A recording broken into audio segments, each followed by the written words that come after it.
اعوذ باللہ من الشیطان الرجیم، بسم اللہ الرحمن الرحیم۔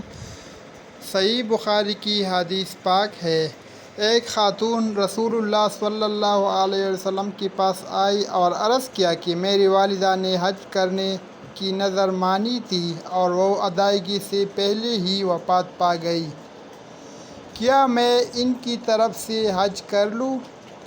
آن حضرت صلی اللہ علیہ وآلہ وسلم نے فرمایا کہ ہاں، ان کی طرف سے حج کر لو۔ تمہارا کیا خیال ہے؟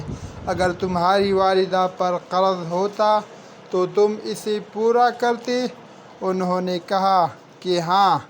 آن حضرت صلی اللہ علیہ وآلہ وسلم نے فرمایا کہ پھر اس قرض کو بھی پورا کر جو اللہ تعالیٰ کا ہے، کیونکہ اس قرض کا پورا کرنا زیادہ ضروری ہے۔ مزید اسلامک ویڈیوز دیکھنے کے لیے چینل کو سبسکرائب کریں۔ جزاک اللہ۔